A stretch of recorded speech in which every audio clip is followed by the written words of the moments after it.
बंदो गुरुपद कंज कृपा सिंधु नर रूप हरि महामोह तम पुंज जासु वचन रवि कर निकर।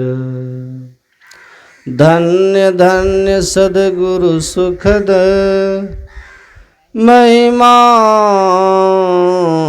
कही न जाय।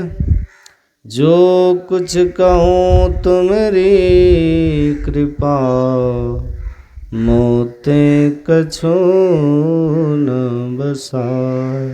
बोलिए प्रेम से श्री सद्गुरु, जोर से बोलिए श्री सद्गुरु परमाराध्य सद्गुरु महाराज के पावन युगल से चरणों में बारंबार नमन। उपस्थित सत्संग प्रेमी महानुभावों, पूजनीय माताओं एवं भक्तिमती बहनों,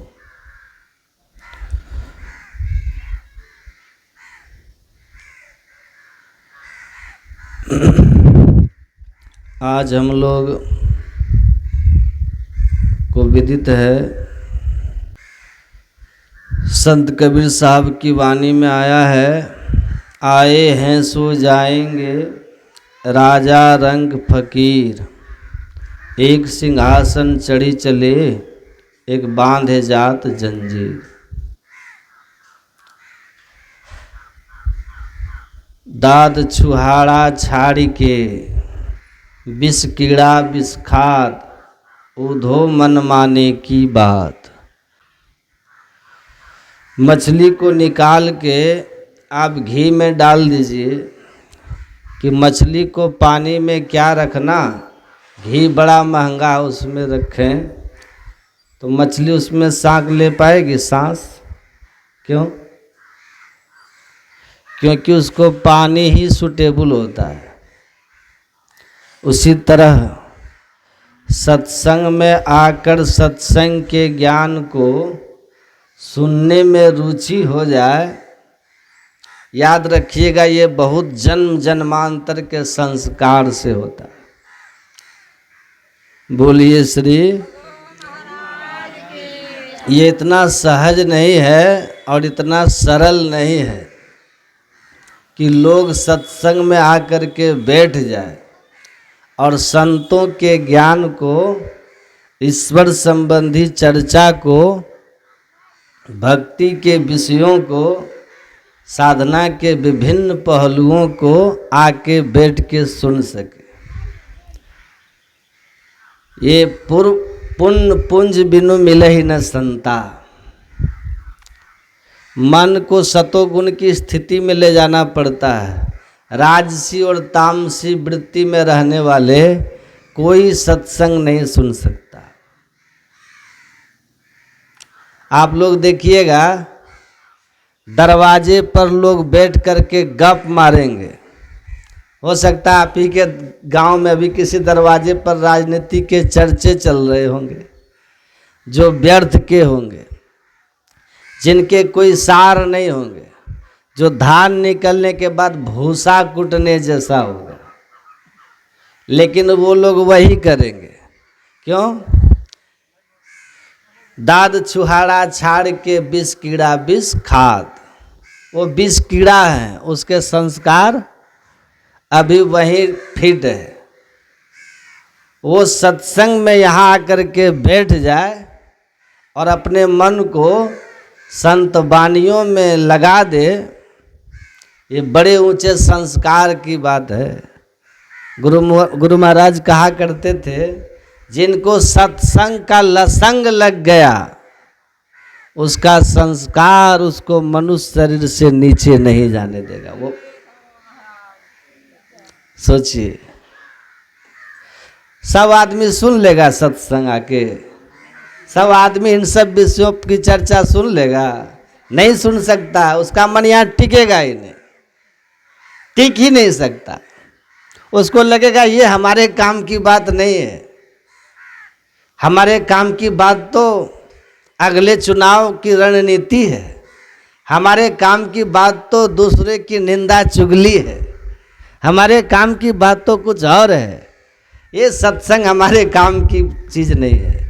जो उसके काम की बात है वो उसको लगेगा ये मेरे काम की बात नहीं है। क्यों जानते हैं? ये जो मनोवृत्ति है ना, वो रजोगुणी है और तमोगुणी है। जैसा खाए अन्न वैसा होए मन। आपको बहुत लोग मिलेंगे जो आपको कहेंगे, आपको बहुत लोग मिलेंगे जो आपको कहेंगे कि क्या है सत्संग, नहीं कहते हैं, बेकार की चीज है। मैं कहता हूं ठीक कह रहे हो, आप ठीक कह रहे हैं। आप जहां हैं, आप जहां हैं उधर माता जी, आपको बहुत लोग मिलेंगे जो आपको कहेंगे कि क्या है सत्संग, बेकार की चीज है। मैं कहता हूं कि ठीक कह रहे हैं, आप ठीक कह रहे हैं। आप जहां हैं, आप जहां हैं, जिस स्थिति में है वह ये सत्संग आपको बेकार ही लगेगा। आपके जो संस्कार हैं उसके लिए ये सत्संग बेकार है। राजसी तामसी वालों के लिए सत्संग बेकार लगेगा। अब हम टोकरी में हीरा लेके कहें कि ले लो रे कोई राम का प्याला, हीरे मोती संत लुटावे गली गली, तो संत तो हीरे मोती गली गली में लुटा रहे हैं, लेकिन संस्कार की पूंजी ही नहीं है जेब में, तो खरीद कैसे लोगे? तो उनको तो बेकार ही लगेगा ना। आप तो बात करोगे महाराज मछली उछली है तो चर्चा करो, क्योंकि हमारे पास तो उतना ही पैसा गांठ में मछली खरीदने वाला। तो ऐसे नहीं कहा, पुंज बिनु मिल ही न संता। पुण्यों की पूंजी जब जमा होती है ना, संस्कार बनता है, तब जाकर के सत्संग में लोग आ पाते हैं। ऐसा नहीं है, ऐसे नहीं कह दिए संत कपिल मुनि अपनी माँ देवहूति से कहते हैं, माँ ये सत्संग और संतों के संग के प्रति जो प्रेम उपजता है ना, संतों के ज्ञान, ईश्वर के ज्ञान में जो हमारा प्रेम, हमारा मन रमता है, ये इतना सहज नहीं है। प्रसंग मजरम पासम आत्मन कवियो विदुः स एव साधु सुकृते मोक्ष द्वारम अपावृतम। हे माँ, जब किसी के हृदय में संत महात्माओं के प्रति, उनके ज्ञान के प्रति प्रेम उमड़ता है, तो समझो कि उसके लिए मोक्ष का द्वार अब खुलने ही वाला है। मोक्ष का द्वार खुलने वाला है। तो मोक्ष का द्वार खुल जाए, ऐसी अवस्था हो जाए, कब? जब आपकी मनोवृत्ति सत्संग में लगने लग जाती है, अच्छा लगने लगता है जिनको सत्संग। कहा सौ एव साधु सुकृतो। लेकिन वही जब मन संसार में रमता है वृत्ति, सत्संग जिनको अच्छा नहीं लगता, बेकार लगता है, तब क्या होगा? तो कहते हैं आत्मन कवियो विदु पासम, वो और आपके ऊपर बंधनों को मजबूत करता है, माइक बंधनों को और मजबूत कर देता है, जिससे हम और नीच से नीच जोनियों की ओर चले जाते हैं। गाय भैंस कुत्ता बिल्ली सांप बिच्छू इसमें चले जाते हैं। लेकिन जो सत्संग करते हैं उसका क्या होता है? साधु संग की वासना जेहि घट परगट होए, मानुष जन्म और सत्संग मिले अब भक्ति परापत होए। सहजोबाई कहती है, अगर साधु संग की वासना आ गई ना, चाहना आ गई, सत्संगत्वे निःसंगत्वम निःसंगत्वे निश्चलितत्वम निर्मोहत्वे निश्चलितत्वम निश्चलितत्वे जीवन मुक्ति। आधार क्या है? सत्संग। प्रथम भक्ति संतन कर संगा। इतना आसान है, सत्संग में लोग आ जाएगा। आप लोग आए हैं, ईश्वर की कृपा है। राम कृपा बिनु आई न जाई। मन आपका लग रहा है तो समझिए ऊपर वाले ने कृपा कर दी है और आपने बहुत संस्कार अपने जन्म जन्मांतर के जमा कर लिए हैं। आप बैठे नहीं हैं, यहाँ बिठाए गए हैं। अरे आप आए थोड़ी हैं, कृपा से लाए गए हैं। आपको तो गुरु महाराज की कृपा लेके आई है, ईश्वर की कृपा लेके आए। आप ईश्वर की कृपा से यहाँ बैठे हैं। बिना कृपा के यहाँ कोई आ ही नहीं सकता। राम कृपा बिनु आई न जाई। प्रेम से बोलिए श्री सद्गुरु। भारत के दूसरे राष्ट्रपति डॉक्टर सर्वपल्ली राधाकृष्णन ने कहा है कि कोई व्यक्ति नास्तिक तभी तक रहता है। नास्तिक मतलब समझते हैं? जो ईश्वर को नहीं मानने वाला है। ईश्वर को तभी तक वो नहीं मानता जब तक उसको कोई अनुभवी आस्तिक नहीं मिला है। अनुभवी आस्तिक। आस्तिक किसको कहते हैं? ईश्वर को मानने वाला।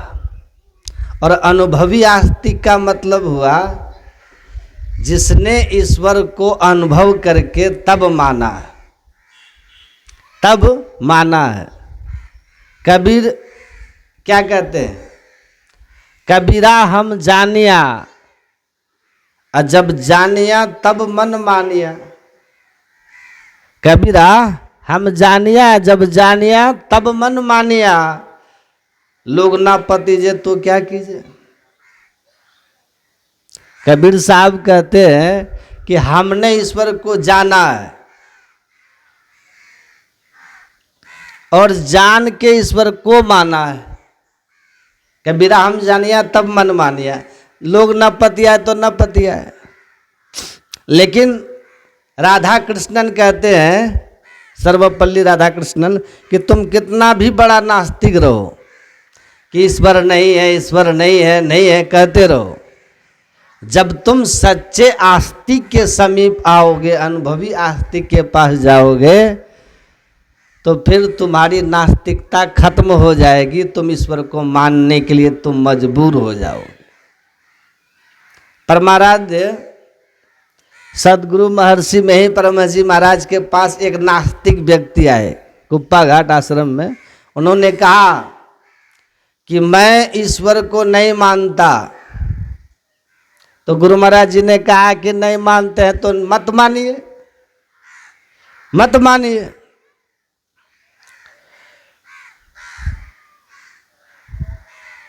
तो कहा तो फिर आपके सत्संग में मेरे लिए क्या उपदेश है, क्या ज्ञान है, क्या प्रचार है मेरे लिए?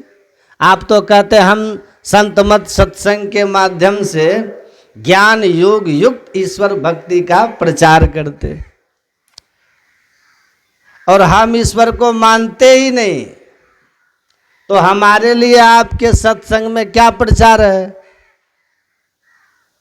तब गुरु महाराज जी ने उस व्यक्ति को कहा, उस नास्तिक व्यक्ति को, कि आप क्या चाहते हैं?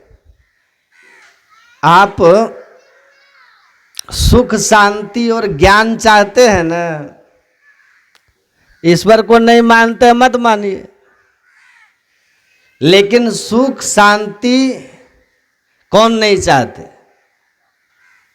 यहां बैठे हुए हर आदमी सुख शांति चाहते हैं। चाहते हैं कि नहीं? सब चाहते हैं कि हमको सुख शांति मिले।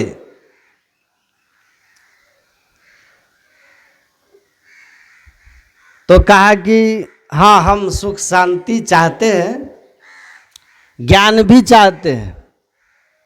तब गुरु महाराज जी ने उस नास्तिक व्यक्ति को कहा कि तब ध्यान कीजिए, ध्यान कीजिए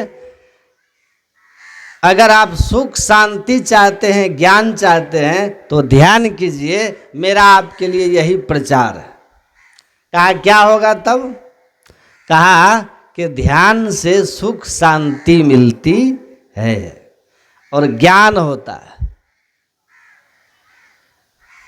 सुख शांति की प्राप्ति होती है और ज्ञान मिलता है।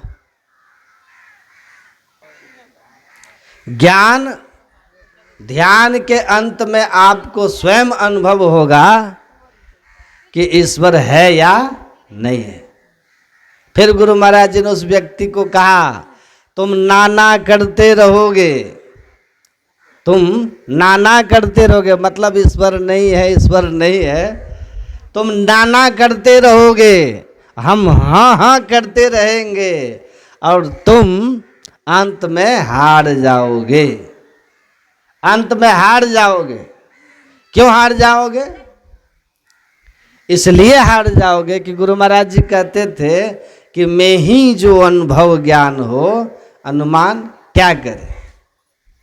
जिन्होंने ईश्वर को अनुभव कर लिया है उनको आप हरा नहीं सकते, आप हरा नहीं सकते उनको, आप हार जाओगे। संतों का अनुभव ज्ञान है, मैं ही जो अनुभव ज्ञान हो, अनुमान क्या करे, आप हार जाओगे। और पूज्य बाबा एक दिन कह रहे थे कि जो गुरु महाराज को कहे थे ना, वो प्रोफेसर थे, मैं ईश्वर को नहीं मानता हूँ, मेरे लिए आपका क्या प्रचार है, वो प्रोफेसर थे। और गुरु महाराज जी ने कहा था कि ध्यान कीजिए, उससे सुख शांति और आनंद की प्राप्ति होगी। तब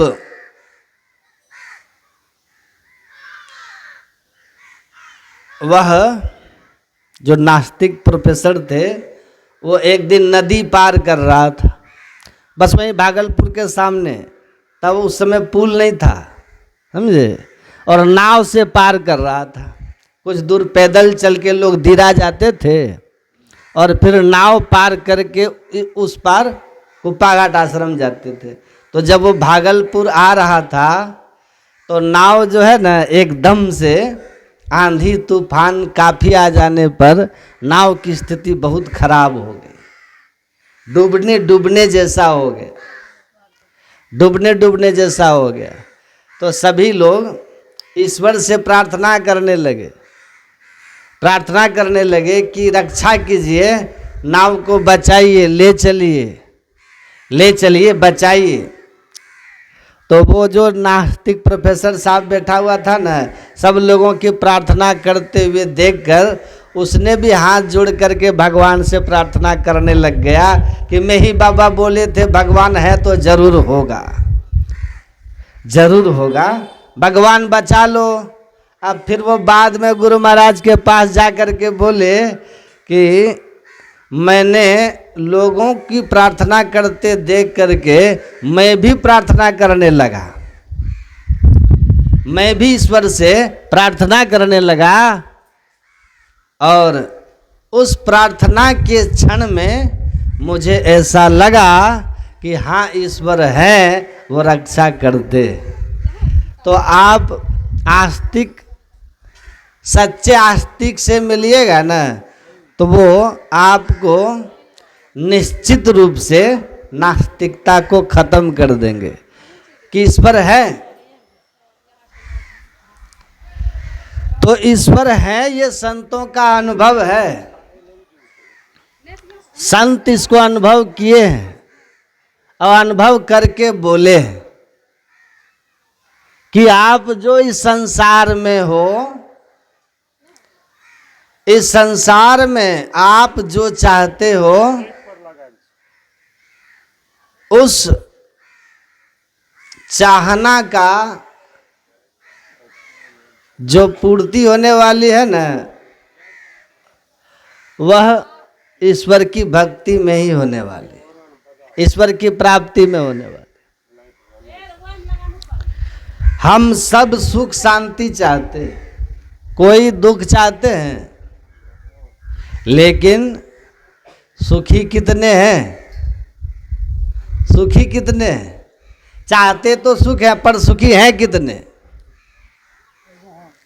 सुखी तुलसीदास जी ने बड़ा सुंदर कहा, धनहीन कहे धनवान सुखी, और धनवान कहे सुख राजा को भारी, और राजा कहे चक्रवर्ती सुखी, और चक्रवर्ती कहे सुख इंद्र को भारी, और इंद्र कहे चतुरानन ब्रह्मा सुखी, और ब्रह्मा कहे सुख विष्णु को भारी, और तुलसीदास बिचारी कहे हरि भक्त बिना सब जीव दुखारी।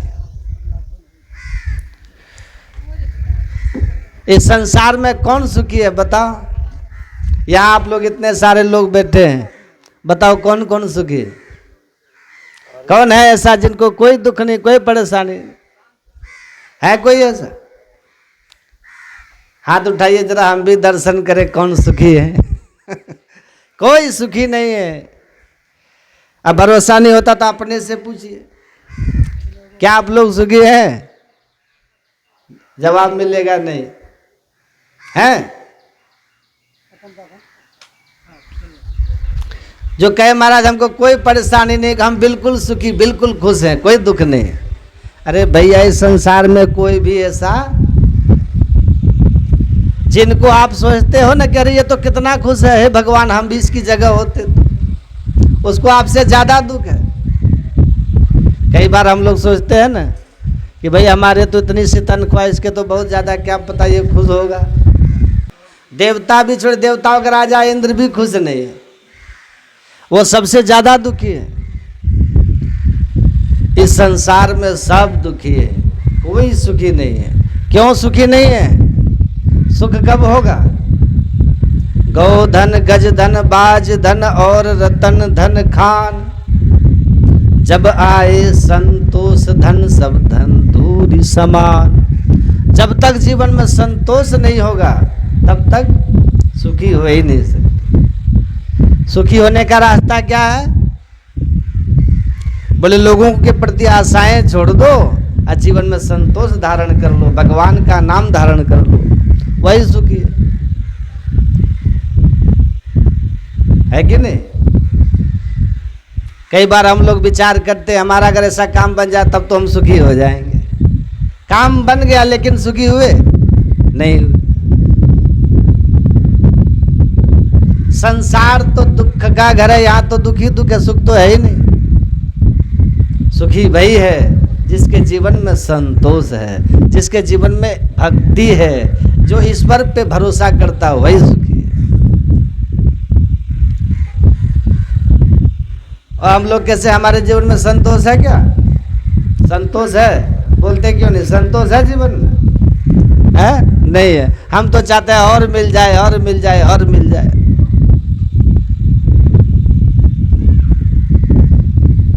यही मूल दुख का कारण है।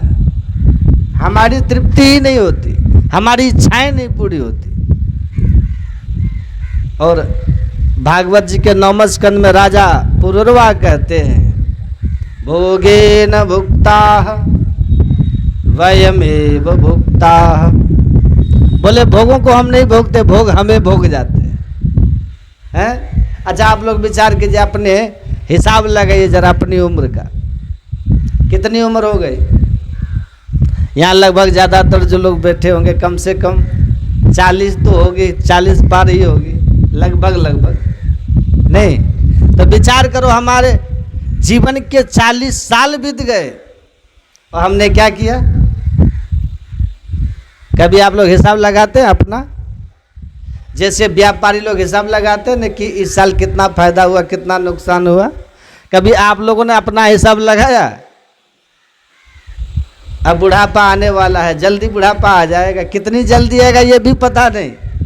कभी अपने घर के जो बुजुर्ग लोग हैं ना, बूढ़े लोग हैं, उनसे पूछना कि क्या पता चला बाबा कि बुढ़ापा कब आया? तो कहेंगे पता ही नहीं चला कि जीवन के इतने साल कब बीत गए। तो आयु तो पल पल क्षण क्षण प्रति क्षण बीतती चली जा रही है। और अगर ईश्वर की भक्ति नहीं किया, सत्संग नहीं किया, स्मरण नहीं किया तो जीवन व्यर्थ हो गया ना, बेकार हो गया। तो क्या करें? जीवन में संतोष लाइए। पर हमारे जीवन में संतोष नहीं। हम तो बहुत पाना चाहते हैं, ये हो जाए, ये हो जाए, ऐसा भी हो जाए, वो भी बन जाए। और एक बात और, हमको भगवान कितना भी दे दे, हम फिर भी कहते हैं हमारे पास कुछ नहीं है। कहते ना, कई लोग कहते ना महाराज हमारे पास तो कुछ भी नहीं। क्यों नहीं है? कहो कि बिल्कुल है, हमारे पास बहुत कुछ है, कहो। ऐसा कभी नहीं करना चाहिए कि हमारे पास कुछ नहीं है। नहीं तो भगवान कहते कि हम इतना दे रहे हैं फिर भी कह रहा है कि हमारे पास कुछ नहीं है। ये कहो कि भगवान की कृपा से सब कुछ है, सब संपन्न है। पर हम लोग जीवन भर बस एक ही बात कहते रहते हैं, हमारे पास तो कुछ है ही नहीं है।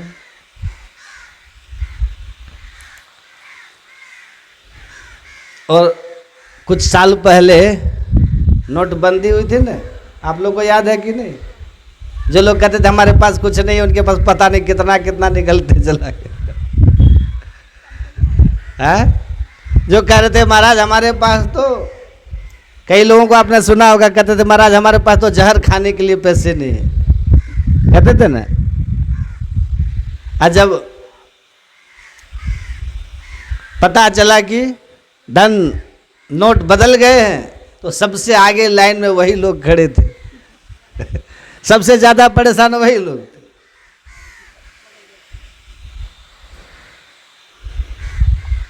तो भैया ये मत कहिए नहीं है, ये कहिए बिल्कुल है, सब ईश्वर ने दिया, उनकी कृपा से है, हमारी मेहनत है, ये कहो। आप लोग आरती करते हैं? ओम जय जगदीश हरे करते? कैसे करते? अच्छा, उसमें एक लाइन बहुत प्रसिद्ध है, क्या? तन मन धन सब कुछ है तेरा, स्वामी सब कुछ है तेरा, तेरा तुझको अर्पण क्या लागे मेरा। और बाहर आके कोई कह दे कि क्या है तुम्हारे पास, कहे हमें नहीं जानता हमारे पास कितना है, ये है वो है। अच्छा, हम लोग भगवान से तो बहुत कहते हैं प्रभु भगवान सब आपका, पर क्या सच में कहते हैं? बाहर से तो बोल रहे कि भगवान सब आपका, और अंदर से करे नहीं नहीं सब हमारा। अच्छा, संसार में कई प्रकार के लोग हैं। कुछ लोग कहते हैं भैया जो मेरा वो मेरा, जो तेरा वो तेरा, ये प्रकृति है। कुछ लोग कहते हैं भैया जो मेरा वो तो मेरा, पर जो तेरा वो भी मेरा। ऐसे भी बहुत लोग हैं, ये विकृति है। और जो कहे कि भैया जो तेरा है वो तो तेरा है, और जो मेरा है वो भी तेरा है, यही संस्कृति है। लेकिन हमारे संत लोग तो कहते भैया न तो तेरा है न तो मेरा है, किसी का नहीं है। अब विचार कीजिए, अभी हम लोग जो बैठे हुए हैं, सत्संग हो रहा है जिस उपलक्ष्य में, कितना सुंदर घर बना हुआ है। कभी आप लोगों के पूर्वज भी कहते थे ये मेरा है, जो जमीन है घर है, बेचारे चले गए। आज हम लोग करें कि ये मेरा है, किसी समय हम भी चले जाएंगे। तो बताओ घर किसी का है? घर किसी का नहीं है, हम सब लोग घर के हैं, जो आते और चले जाते। घर तो वहीं का वहीं रहता है। अच्छा, मकान भी कभी कभी हंसता होगा कि लोग जो भी आता है वही कहता है ये मेरा है, आज जो मेरा कहता वो चले जाता है। तो जीवन में होना चाहिए क्या? संतोष। संतोषम परमम सुखम, संतोष में परम सुख है, परम आनंद। अच्छा, जीवन में सुखी होना चाहते हैं। कई लोग हमसे कहते हैं महाराज हम बहुत दुखी, बहुत परेशान हैं, सुखी कैसे हों? तो उनके लिए एक उपाय हमारी तरफ से, 2 काम कर लीजिए अपने जीवन में। क्या? एक तो आशाएं छोड़ दीजिए किसी के प्रति और संतोष के धारण कर लीजिए, और दूसरा ईश्वर के नाम में लग जाए। यही 2 काम करें तो आपका पूरा जीवन सुखी हो जाएगा। पर हमारा क्या आशाएं होती है ना। अच्छा, आशा ही परमम दुखम नैराश्यम परमम सुखम। आशा परम दुख का कारण है, 11 स्कंद भागवत का कह रहा है। आप कहिएगा कैसे? अभी मान लीजिए आप पर कोई संकट आ गया, आपको बहुत जरूरी है, धन की जरूरत है, ठीक है, आपको कुछ पैसे की जरूरत है, और आपको भरोसा है कि ये व्यक्ति मुझे जब पैसे की जरूरत पड़ेगी तो ये व्यक्ति मुझे देगा। ध्यान से सुनिएगा, आपको पूरा भरोसा कि ये व्यक्ति मेरी मदद जरूर करेगा, और आप जब उससे कहो कि हमें इतनी जरूरत है दे दो, और वो मना कर दे तो बुरा लगेगा कि अच्छा लगेगा? कैसा लगेगा? दुख होगा कि सुख होगा? विचार, दुख होगा ना, बहुत दुख होगा। भाई हम तो इसके भरोसे पर बैठे थे, कुछ हुआ ही नहीं, दिया ही नहीं। इसलिए आशा ही परमम दुखम, जीवन में आशाएं ही व्यक्ति को दुख देती है। आशा जीव मात्र का परम दुख का कारण है। तो संसार में सुखी होने के लिए परमात्मा की भक्ति है, परमात्मा की प्राप्ति है, परमात्मा का जो अनुभव किया केवल वही सुखी है, अब बाकी सब दुखी है। नानक दुखिया सब संसार, आ सुखिया सो जो राम आधार। केवल परमात्मा के शरण में जो है वही सुखी है, बाकी सब दुखी है। आग लगी आकाश में चुई चुई पड़े अंगार, आ संत न होते जगत में तो जल जाता संसार। तो संत की बड़ी महिमा है, सत्संग की बड़ी महिमा है। महापुरुष लोग इस धराधाम पर आते हैं और हम लोगों को उपदेश करते, ज्ञान देते, जीने का ढंग बताते। इस संसार में ऐसा कभी नहीं हुआ किसी के साथ, ध्यान से सुनिएगा, कि वो इस दुनिया में आया और उसको कष्ट नहीं हुआ। जो भी इस दुनिया में आए हैं वो सबके जीवन में दुख आया है। देह धरे का दंड यह सब काहू को होए। कोई भी दुनिया में आया और उसको दुख हुआ, उसके जीवन में दुख आया, लेकिन ध्यान से सुनिए, सब लोग एक जैसे दुखी नहीं हुए। सब लोग सब एक समान दुखी नहीं हुए।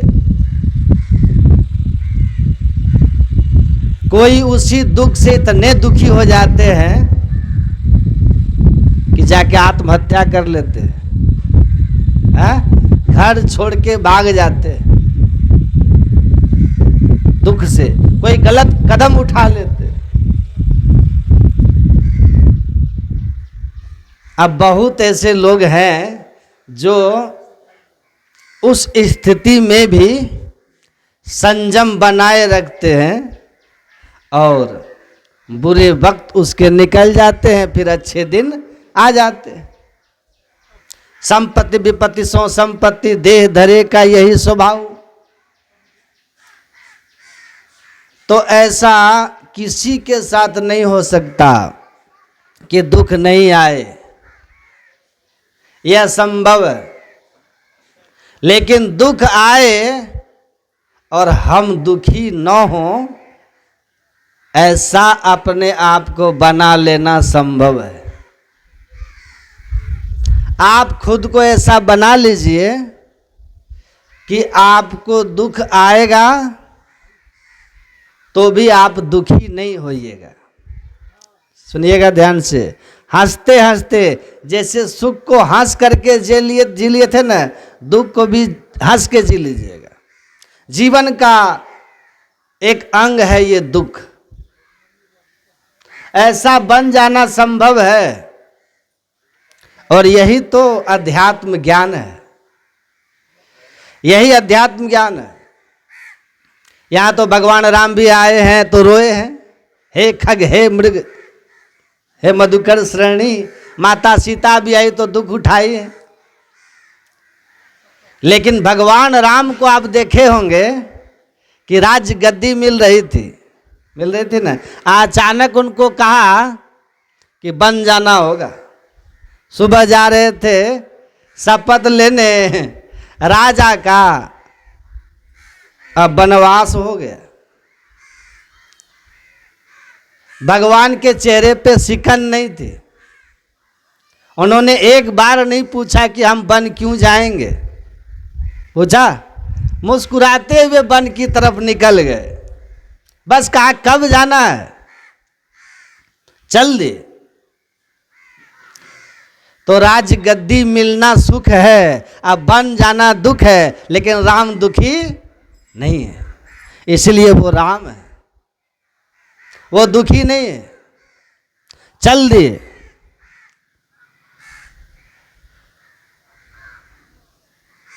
तो हम अपने को ऐसा बना लें कि दुख आए और हम दुखी ना हो। तो दुख आता क्यों है पता है, हम दुखी होते क्यों हैं? कौन ऐसी अवस्था है जहां जाकर के दुख नहीं होता? यही तो ज्ञान है, अध्यात्म ज्ञान। इसको समझिए, यही असली ज्ञान है कि आप अपने को कौन सी स्थिति में रखो जहां दुख नहीं हो, दुख आए और हम दुखी ही ना हो। भगवान बुद्ध बैठे हुए थे, एक किसान का बेटा को संन्यास दे दिए। वो किसान आता है, भगवान बुद्ध को गालियां दिए जाता है, और भगवान बुद्ध बैठ करके मुस्कुराते रहे। वो गाली देते देते बेचारा थक गया, और तब गुस्सा के बोला कि हम तुमको इतना गाली दे रहे हैं, तुमको दुख नहीं हो रहा है, बुरा नहीं लग रहा है? भगवान बुद्ध ने कहा कि बुरा क्यों लगेगा, अरे इतनी गालियां पड़ रही है तो बुरा तो लगना चाहिए। तो भगवान बुद्ध ने कहा अच्छा एक बात बताओ, आप किसी रिश्तेदार के यहाँ गए हो और कुछ उसके लिए गिफ्ट लेके गए हो, और वो गिफ्ट आप उसको दिए, और आपके उस संबंधी ने गिफ्ट लेने से इनकार कर दिया जो आप लेके गए थे, तो वो गिफ्ट किसका हुआ, वो उपहार किसका हुआ? तो कहा किसका होगा, मेरा था तो मेरा हुआ। भगवान बुद्ध ने कहा आप मेरे अतिथि हो, मेरे पास गालियों का गिफ्ट लेके आए हो, उपहार लेके आए हो, मैंने गालियों का उपहार कुछ भी स्वीकार नहीं किया, स्वीकार नहीं किया।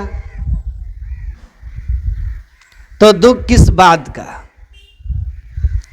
तो किसान पैर पे गिर गया, कमाल हो गया, गाली दे रहा हूं और ये मुस्कुरा रहे हैं, कह रहे हैं कि गालियों का गिफ्ट हमने स्वीकार ही नहीं किया। तो ऐसा कब हो जाएंगे आप? ऐसी स्थिति कब आएगी कि हमको कोई मान दे या अपमान दे? जैसा अमृत तैसा विष खाटी, जैसा मान तैसा अपमाना, हर्ष शोक जाके नहीं, शत्रु मित्र समान, कह नानक सुन रे मना, मुक्त ताहि तू जान। सुख दुख से मुक्त हो गए, मान अपमान से कोई मतलब ही नहीं है हमको। आपने हमें सम्मान दिया या अपमान किया, दोनों स्थितियों से हम ऊपर उठे हुए। न सम्मान देने वाले के लिए कोई हमारे मन में विशेष आदर है, न अपमान करने वालों के लिए कोई घृणा है।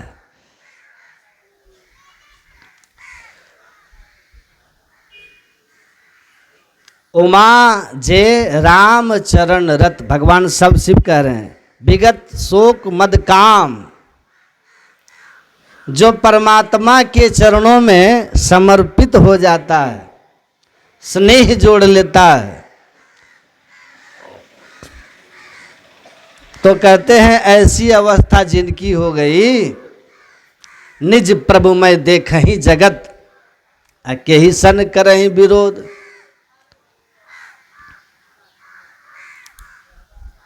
वो सबको परमात्मा मय देखता है, किससे विरोध करेगा? तो हम वो कौन सी अवस्था है जहां हम सुख दुख से ऊपर उठ जाएंगे?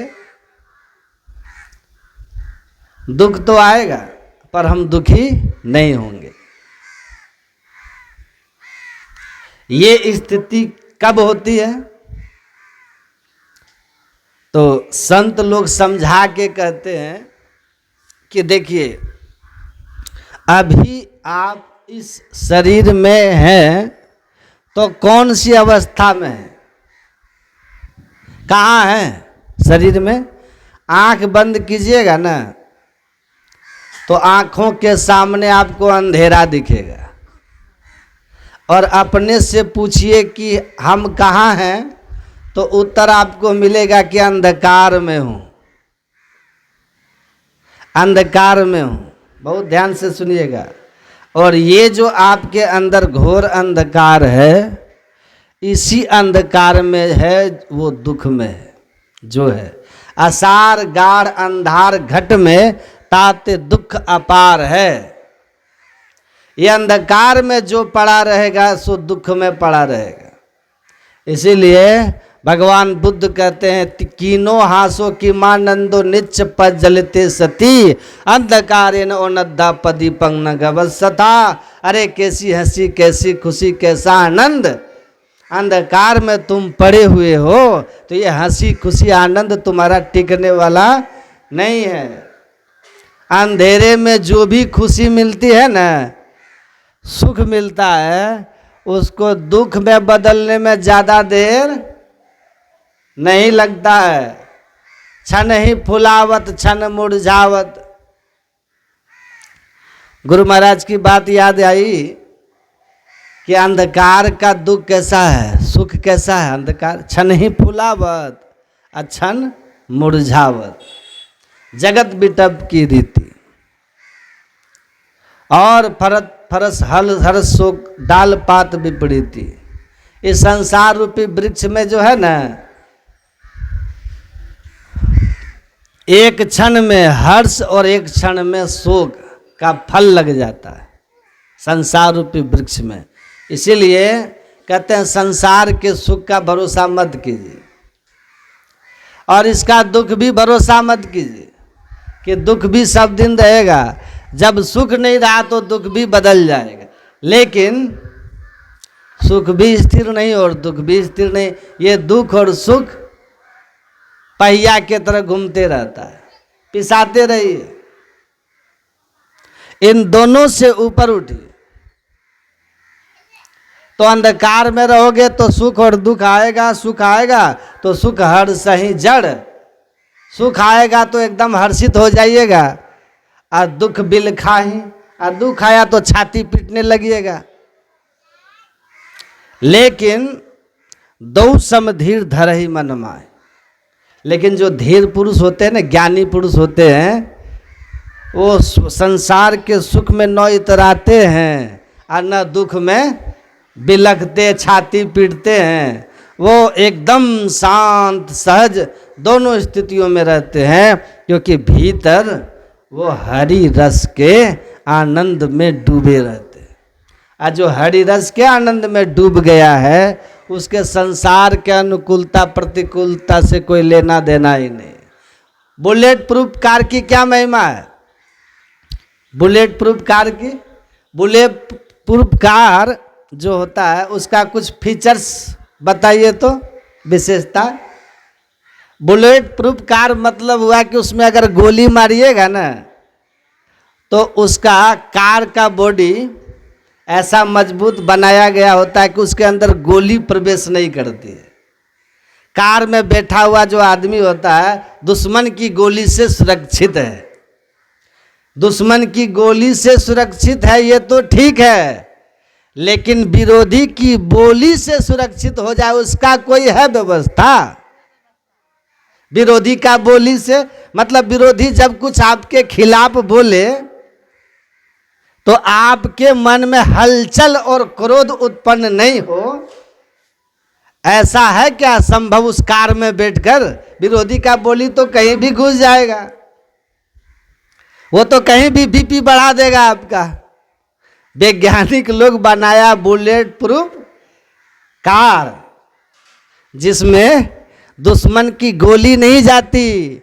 और संत जो होते हैं ना वो बताते हैं बुलेट प्रूफ मतलब कि विरोधी की बात नहीं घुसे, अब भीतर में हलचल नहीं हो, ऐसा opposition proof mind, opposition proof mind बना देते हैं कि कोई बोले और हमको उसका असर ही नहीं हो।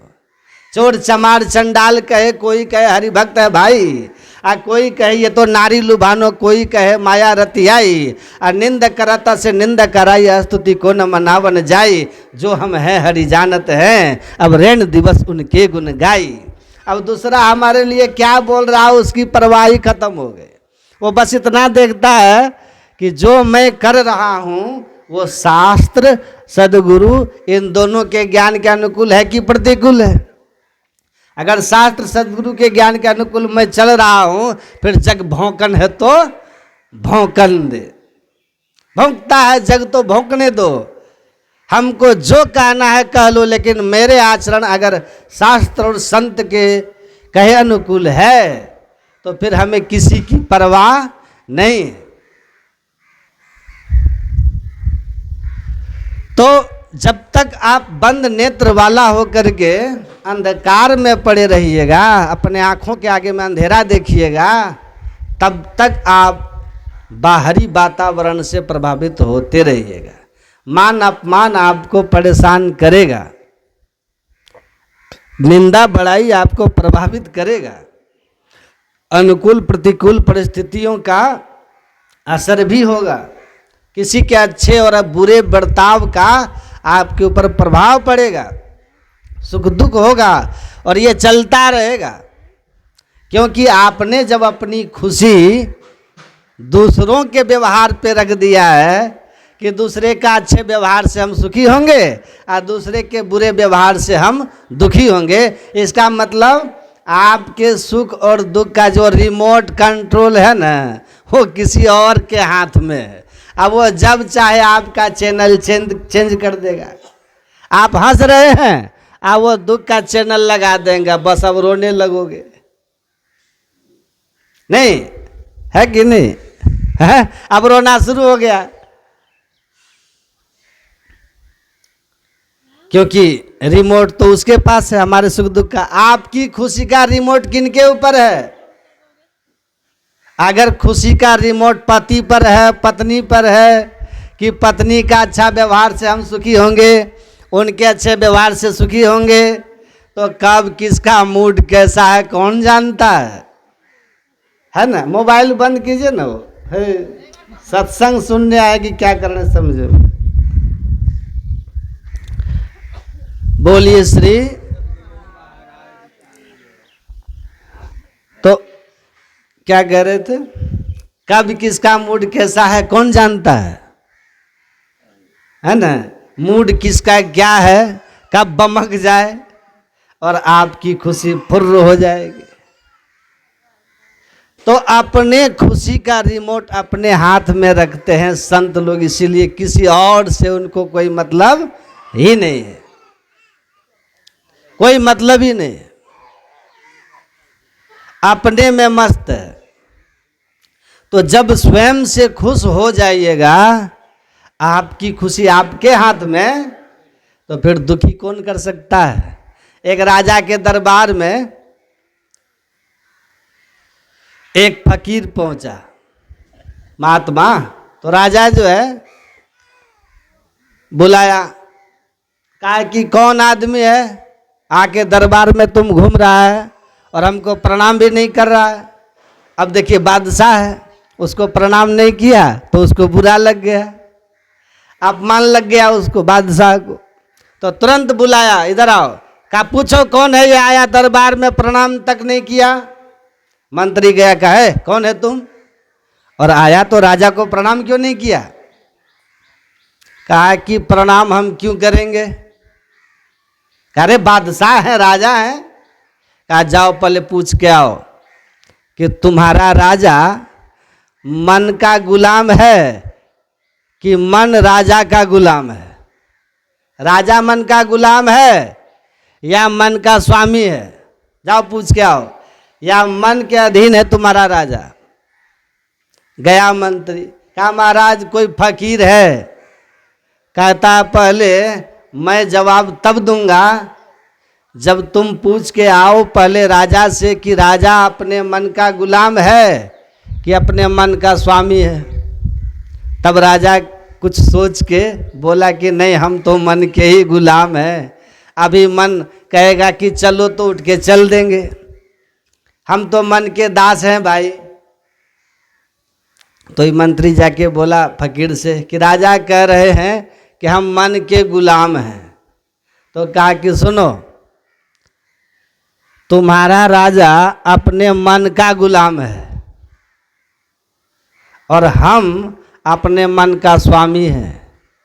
राजा मन का दास है, अब मैं मन का स्वामी हूँ, तो राजा मेरे दास का दास हुआ ना, क्योंकि मन मेरा दास है और राजा उसका दास है। तो तुम्हारा राजा मेरे दास का दास है और वो हमको कह रहा है कि प्रणाम करो। हम अपने नौकर के नौकर को कौन प्रणाम करता है? वो तो हमको न प्रणाम करे। तो कबीर साहब क्या कहते, तन धर सुखिया काहू न देखा, जो देखा सो दुखिया हो। जिसको देखा सब दुखी देखा। आ कहते कहते कह दिए ब्रह्मा विष्णु महेश्वर दुखिया जिन यह राह चलाई हो। अब फिर अंत में जाके कहते हैं, कहे कबीर सकल जग दुखिया, आ संत सुखी मन जीती हो। संत जो है मन को जीत लिए हैं, इसलिए वो सुखी है। तो हमारा मन कब प्रबल रहता है? हम जब अंधकार में रहते हैं ना, तब मन प्रबल रहता है। जो रही चांदनी रात न भावा। ये मन इंद्रियों को चांदनी रात अच्छी नहीं लगती, प्रकाश नहीं भाता, इनको अंधकार अच्छा लगता है। स्वप्न में जैसे सब दिखता है, जगने पर कुछ नहीं, वैसे ही प्रकाश होते ही समझ में आ जाएगा कि संसार स्वप्नवत है, यहाँ कोई नहीं है, अपना कोई नहीं है। विश्वास हो रहा है? प्रकाश की खोज कीजिए। इस संसार में बिना स्वार्थ का परमात्मा और संत के सिवाय जीव से प्रेम करने वाला कोई नहीं है। सब स्वार्थ से प्रेम करता है, ये याद रखिएगा आप लोग। विश्वास कीजिए, हेतु रहित जग जुग उपकारी, आ तुम तुम्हार सेवक असुरारी। बिना स्वार्थ के संत प्रेम करते हैं आपसे, इसलिए संत सहे दुख परहित लागे। परहित के लिए संत दुख उठाते हैं, और संसार अपने हित के लिए दूसरे को दुख देता है, नहीं देता है। परवाह नहीं है उसको आपसे कि आपके दिल पे क्या गुजरेगी। वो अपने स्वार्थ के लिए आपको कुछ भी कर बैठेगा। आपको जो बीते बीत जाए उसको मतलब नहीं है। इतना मतलबी संसार है। लेकिन इसी मतलबी संसार के पीछे हम लोग इस तरह पड़ जाते हैं कि अपना उद्देश्य भूल जाते हैं, अपना कल्याण भूल जाते हैं, भक्ति भजन सत्संग ध्यान सब भूल जाते हैं। तो अंत प्रकाश जब होगा, यथार्थ ज्ञान होगा आपको। ये काम क्रोध लोभ मोह मद मात्सर्य ईर्ष्या द्वेष आपके अंदर में से चले जाएंगे। सुख संतोष जीवन में आ जाएगा। इसीलिए कहा कि हृदय में राम प्रताप रूपी सूर्य को उगाइए। और ये दृष्टि योग की साधना में दृष्टि योग की पूर्णता जब होती है, तो त्रिकुटी में जाकर के ये राम प्रताप रूपी सूर्य का दर्शन होता है। तब एकदम निर्मल शुद्ध पवित्र हो जाता है हृदय, और कोई किसी तरह का विकार आपके जीवन में नहीं रहेगा। एकदम सट विकार जित अनग अकामा अचल अकिंचन सुचि सुख धामा हो जाइएगा। असली सुख वही है, आत्म सुख निज तेरू। गुरु महाराज हमारे कहते हैं, इसी के लिए यत्न करना है, ध्यान करना है। यही भगवान बुद्ध, यही भगवान राम, यही भगवान कृष्ण, यही सब संत समझाए कि आप अंधकार में जब तक रहोगे तब तक दुख में रहोगे। प्रकाश में जाओ तो सुख होगा, शब्द में जाओ और सुख बढ़ जाएगा, निःशब्द में जाओ परमानंद हो जाएगा, परमात्मा मिल जाएंगे। तो चलिए उधर ध्यान कीजिए, उस ओर चलिए। हम लोग उस ओर नहीं चलेंगे, ध्यान नहीं करेंगे, इसलिए दुखी रहते। दुखी रहना है, दुखी होना पड़ेगा। रिमोट अपने हाथ में रखिए, बस इतना जान लीजिए, ध्यानी आदमी का रिमोट अपने हाथ में होता है। ध्यान में परिपक्व हो जाइएगा, रिमोट हाथ में रहेगा। किसी के हंसाने से हंसना, किसी के रुलाने से रुला नहीं होगा। आप अपने आप में मस्त हो जाइएगा।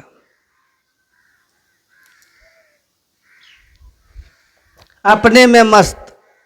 गुरु अर्जुन देव को पकड़ करके गरम तवा पर बैठा दिया औरंगजेब ने, गरम तवा, तप्त लाल तवा पर, और एकदम शांत बैठे अर्जुन देव।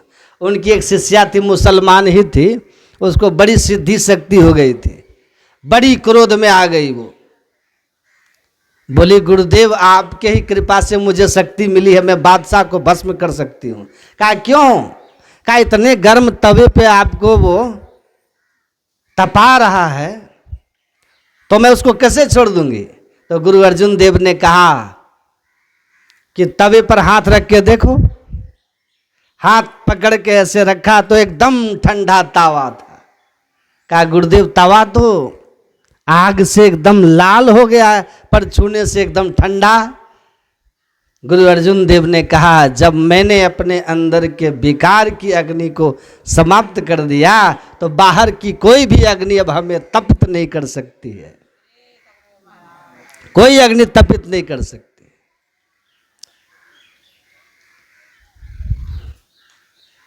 बाहर से कोई हमको दुखी कर ही नहीं सकता। एक राजा के दरबार में एक जौहरी आया, एक शीशा और एक हीरा लेके, एक जैसा, दोनों एकदम चमकता हुआ, बिल्कुल कौन असली कौन नकली पता ही नहीं चले। राजा से कहा कि आपके दरबार में बड़े ज्ञानी ज्ञानी लोग हैं, थोड़ा इसको जांच के बता दें कि इसमें असली हीरा कौन है और नकली हीरा कौन है, तब हम मान लेंगे, लेकिन कारण सहित बताएं। तो सब दरबारी लेकर के देखा, लेकिन एक जैसा दोनों हीरा। कहा महाराज असली नकली तो समझ में ही नहीं आ रहा है, कोई कारण ही नहीं दिख रहा कि जिससे पता चले कि दोनों में कुछ अंतर है। तो कहा ये तो आप लोगों की विद्वत्ता कहाँ गई, ज्ञान कहाँ गया, जो असल नकल भेद नहीं कर पा रहे। उसी दरबार में एक मंत्री थे, वो सूरदास थे। सूरदास कहा कि हमको देखें जरा, हम भी आजमाएं कौन असली और कौन नकली है। तो मंत्री लोग हंसने लगे कि आंख वाला को तो खूब पता चला, जो आंख वाले हैं वो तो खूब पता लगा पाए कि असली कौन है और नकली कौन है। तो इस सूरदास जी बिन आंख वाले को क्या पता चलेगा कि कौन असली कौन नकली। तो सूरदास जी ने कहा कि ये पता तो बिन आंख वाले को ही लगेगा, ये उल्टा वेद कोई बिरला बूझे, अब पानी में आग लगे अंधे को सूझे। कहा ये तो अंधे को ही पता चलेगा, आंख वाले को नहीं पता चलेगा। कहा कि लाइए, लिया।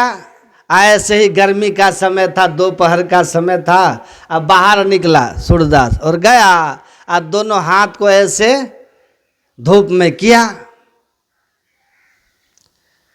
धूप में ऐसे थोड़ी देर हाथ को रखा, दोनों हाथ, और उसके बाद मुट्ठी बंद किया। मुट्ठी बंद किया, अंदर आ गया। उसके बाद जौहरी को कहा ये लो असली हीरा है ये, और ये है नकली। राजा ने कहा कि सूरदास सही कह रहे हैं? कहा कि बिल्कुल सही कह रहे हैं। कहा कि आपने कैसे परखा कि असली या नकली? कहा देखिए हम हीरा का गुण जानते हैं कि हीरा को कितना भी आप हीरे को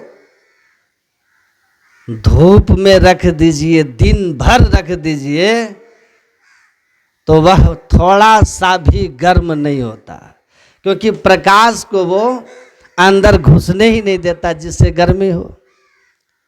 लोहा में आग घुसेगा तब ना गर्म होगा, वो घुसने ही नहीं देता, पूरे परावर्तित करता है, और इसलिए हीरा गर्म होता ही नहीं। और कांच तुरंत गर्म होगा। कहा बस हमने ले जा करके सूरज के ताप में दोनों को कर दिया, सूरज के ताप में जो असली हीरा था वो ज्यों का त्यों रह गया, जो नकली था गर्म हो गया, गर्म हो गया। कहा यही तो फर्क है, जो साधना करते हैं, ठीक ठीक सत्संग लेके समझ करके ध्यान करने लगते हैं, और ध्यान में जब उनको शक्ति आने लगती है, जब ठीक ठीक ढंग से होने लगे, इष्ट रूप का दर्शन होने लगे, अपने अंदर में कुछ कुछ प्रकाश की झलक मिलने लग जाए, प्रकाश में स्थिरता होने लग जाए, जैसे जैसे साधना में उसको अनुभूति होगी, एक एक स्टेप में उसकी उन्नति होती जाएगी, सिद्धि होती जाएगी, अंदर में परिवर्तन होते चला जाएगा। उसी अनुपात में बाहरी परिस्थितियों से वो प्रभावित होना कम करना शुरू कर देगा। आज जिस दिन पूरी तरह हीरा बन गया, सद विकार जित अनक अकामा अचल किंचन सुच सुख दामा, जिस दिन वो राम प्रताप रूपी सूर्य का दर्शन करके हृदय से समस्त विकारों को समाप्त कर दिया, जो अंदर के सूर्य का दर्शन करके भीतर के विकार को मिटा दिया, उसको बाहर का कोई भी परिस्थिति तपित नहीं कर सकता है, कोई परिस्थिति उसको हिला नहीं सकता, उसके अंदर की शांति में कोई हलचल नहीं कर सकता। गुरु महाराज कहे जो अंदर का हरि रस को पाप कर लेता है ना, ज्योतिनाथ को उपलब्ध हो जाता है, उसके शरीर में परमाणु बम मार दो, शरीर के इतने चिथड़े उड़ जाएंगे कि वह कहीं पता नहीं चलेगा कि वो परमाणु अणु अणु में बन के बिखर जाएगा, लेकिन तब भी उसके आत्मा से उसकी शांति और आनंद को कोई अलग नहीं कर सकता है। ऐसी स्थिति हो जाती है। तो जैसे जैसे साधना में आप उन्नति कीजिएगा, बाहरी परिस्थितियाँ, बाहर के सुख दुख, बाहर के मान अपमान, निंदा, बड़ाई, इन सब चीज़ों का प्रभाव आप पर कम होने लगेगा, आप कम दुखी होने लगिएगा। जितना ऊंचा उठिएगा उतना दुखी कम होते जाइएगा। राम प्रताप रूपी सूर्य के दर्शन हो जाने पर आप एकदम विकारों से मुक्त हो जाइएगा,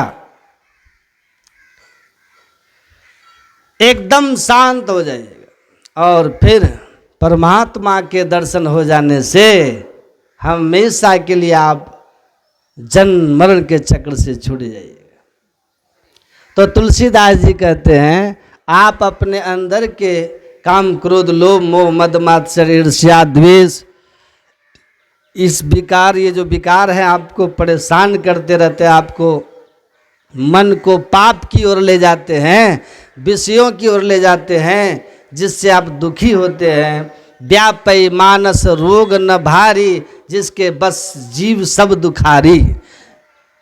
जिस मानसिक विकारों से सब लोग दुखी होते हैं वो आपको छुएगा भी नहीं, जब आप इस तरह से भक्ति करके ध्यान करके अपने अंदर में प्रकाश और शब्द को प्राप्त कर लीजिएगा, हरि रस को पान कर लीजिएगा, आनंद से भर जाइएगा, सुख शांति से भर जाइएगा, और फिर किसी भी परिस्थिति से आप हिलिएगा नहीं। का ताल तलैया में एक गिट्टी मार दीजिए, पत्थर मार दीजिए तो उसमें तरंगे उठने लगती है, हलचल मच जाता है, लेकिन प्रशांत महासागर में ज्वार भाटा भी नहीं उठता, अमावस्या और पूर्णिमा का भी प्रभाव नहीं पड़ता, ग्रहण का भी प्रभाव नहीं पड़ता।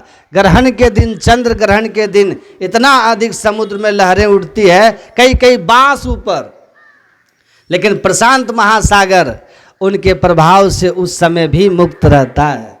क्यों? कि प्रशांत महासागर के अधिकांश हिस्सों में चंद्रमा और सूर्य का प्रकाश पहुंचता ही नहीं। का उसी तरह जो अपने अंदर में विकारों को मुक्त हो जाते हैं, परमात्म रस को पान कर लेते हैं, वो किसी भी परिस्थिति में अशांत नहीं हो सकते, उनमें हलचल उत्पन्न ही नहीं होता। तो शांति, आनंद और सुख, संतोष, ये सब आपके अंदर में आ जाएगा। कब? जब प्रकाश की प्राप्ति होगी, जब सूर्य का दर्शन होगा, जब वह ध्यान में होगा, साधना से होगा। इसलिए सुख और शांति, आनंद चाहते हैं तो अपने अंदर में साधना कीजिए, साधना में ऊपर उठने का यत्न कीजिए। संसार की व्यवस्था कितनों भी कर लीजिएगा ना, अंधकार जब तक रहेगा तो बेकार रहेगा। आपको मोटरसाइकिल हो जाए एकदम गदगद हो जाइएगा, आप पड़ोसी कार ले लेगा, बस मोटरसाइकिल का सुख हवा में उड़ जाएगा। नहीं हो जाएगा। क्यों उड़ जाएगा? क्योंकि पड़ोसी को जो हो गया ना, भारी झंझट हो गया, भारी झंझट हो गया। तो आपका सुख वस्तु में नहीं है, तो मोटरसाइकिल अभी अच्छा रहता। सुख अहंकार की तृप्ति करके आपको आ रहा है कि दूसरे को नहीं है, मेरे पास में है।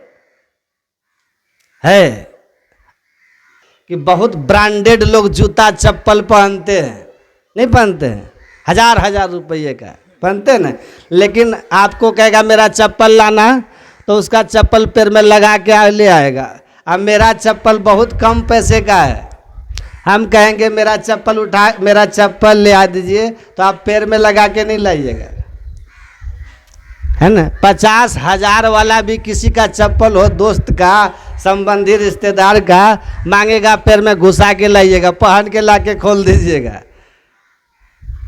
और मेरा 200 रुपये का ही चप्पल आप पैर में नहीं पहनिएगा, उसको उठा करके ले आके आराम से हमको दीजिएगा। क्यों दीजिएगा? ब्रांडेड की कीमत है या व्यक्तित्व का कीमत है?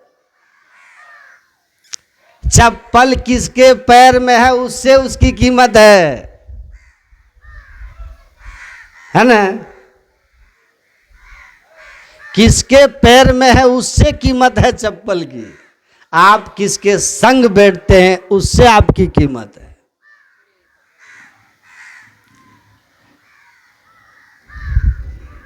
आपका कीमत जो है ना, महंगे कपड़ों से आपकी कीमत नहीं है, महंगे मकान से आपकी कीमत नहीं है। ये सब छूट जाने वाले हैं। झोपड़ी में बैठ करके अगर किसी ने सत्य का रास्ता पकड़ा है, भक्ति की है, साधना की है, वो झोपड़ी में लोग प्रणाम करते हैं, है ना।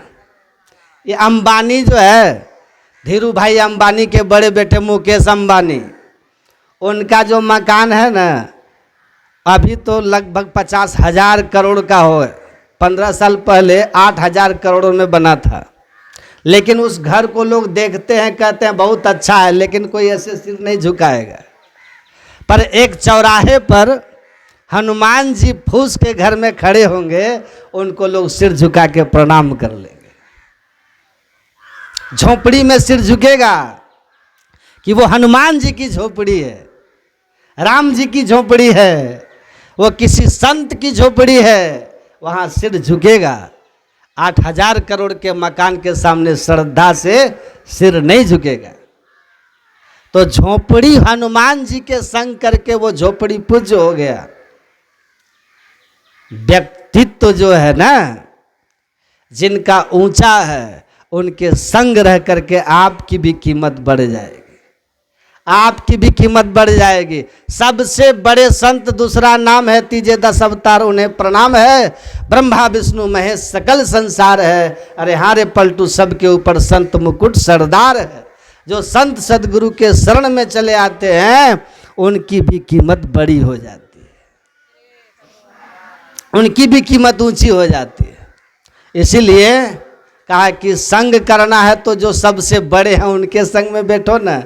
जमराज भी सैल्यूट मारेगा आपको, सैल्यूट मारेगा आपको। चलो मेरी उतनी, मैं बहुत छोटा साधु हूं, लेकिन जो बड़े महापुरुष हुए हैं, उन लोगों के संपर्क में आप रहेंगे, आप लोक में भी आदरणीय रहेंगे और परलोक में भी आपका सम्मान होगा। नारद जी ने लिखा है, ऐसाम चित्ते बसेद भक्ति सर्वथा प्रेम रूपिणी न ते पश्चंते की नासम स्वप्ने पमल मूर्तया।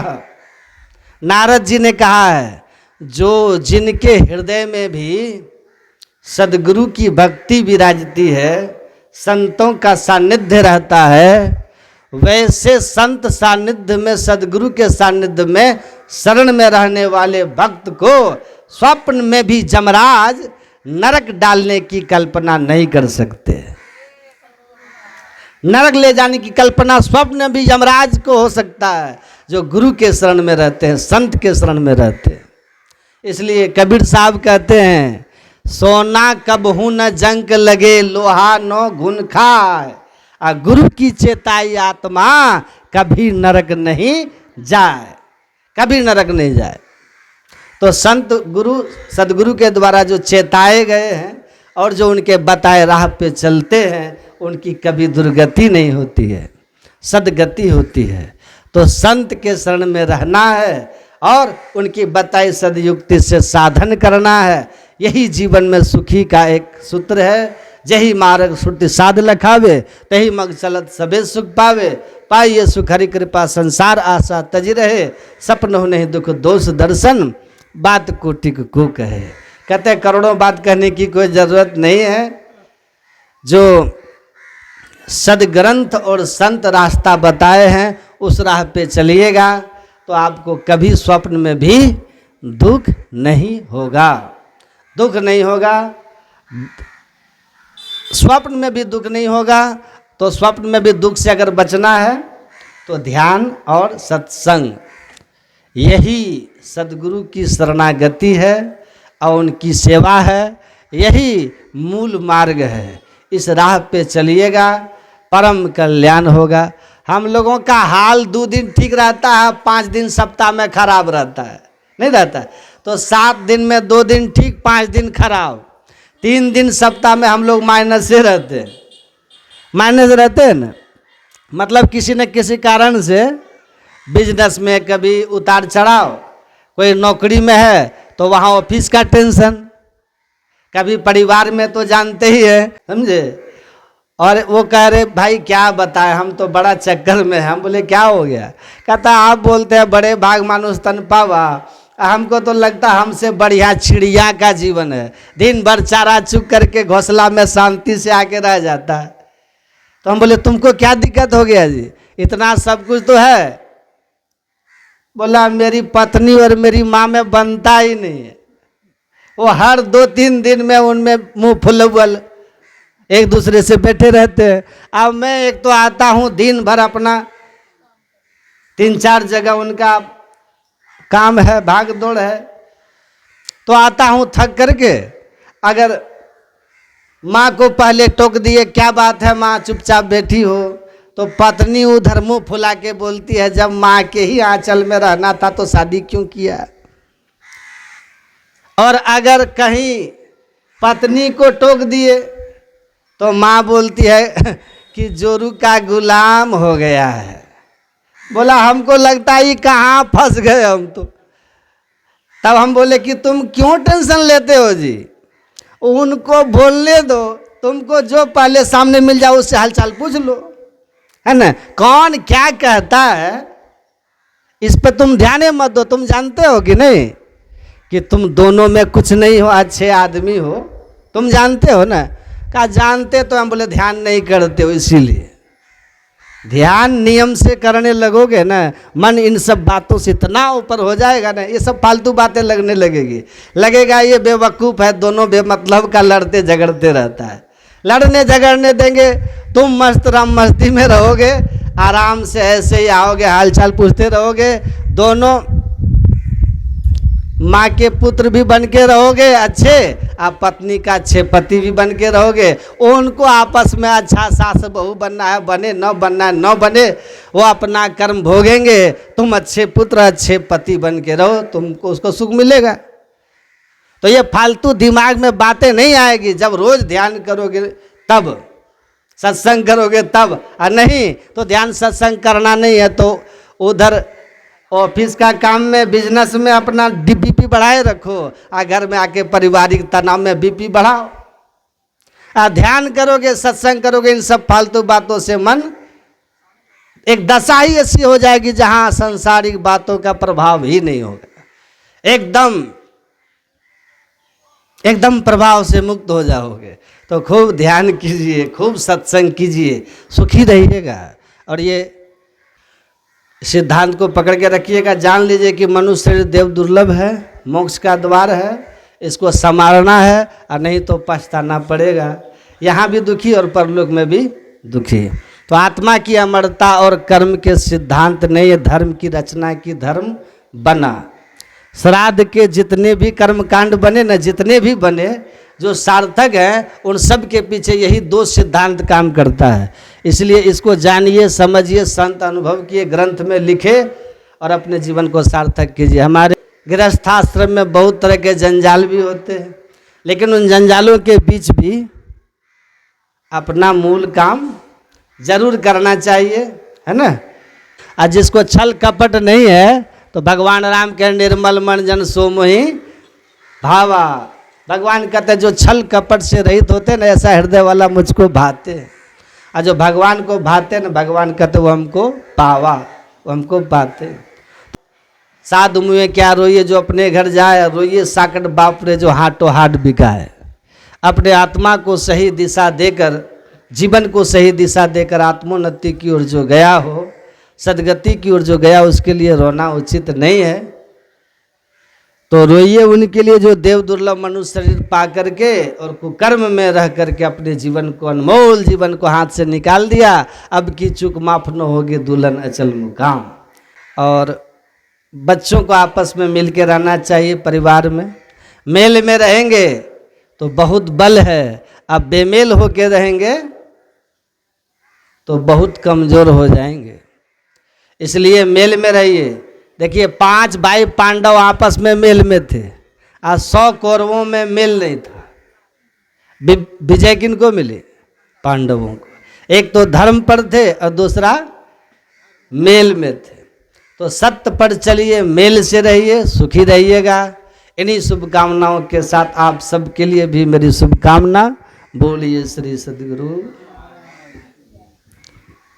जप ले गुरु का नाम मनुआ, जप ले गुरु का नाम, जप ले गुरु का नाम मनुआ, जप ले गुरु का नाम। इनके नाम से बन जाएंगे, इनके नाम से बन जाएंगे तेरे बिगड़े काम मनुआ। जप ले गुरु का नाम मनुआ, जप ले गुरु का नाम। सूरज चांद सितारे पर्वत नदियाँ ताल समंदर, सूरज चांद सितारे पर्वत नदियाँ ताल समंदर, नाम के बल से ही चलते हैं ये धरती ये अंबर। नाम ही लेकर दिल उगता है, नाम ही लेकर दिल उगता है, नाम से डलती शाम मनुआ। जप ले गुरु का नाम मनुआ, जप ले हरि का नाम। सपने को अपना समझे तू, रेत के महल बनाए, सपने को अपना समझे तू, रेत के महल बनाए। परछाई के कछु नाए,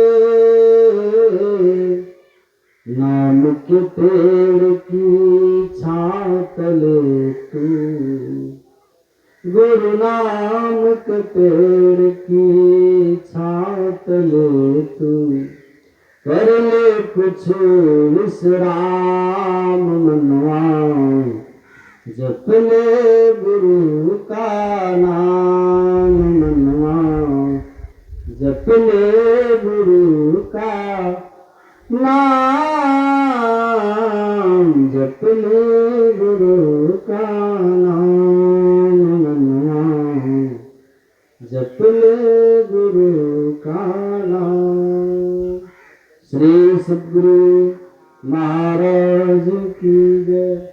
हमको देवघर निकलना है, 11:15 बज गया, 3 बजे मेरा वहाँ सत्संग है, इसलिए आरती करते हैं। क्या देवघर जाना है भाई, देवघर पहुँचना 3 बजे, 11:15 बज गया, 1 भजन गा के आरती करें।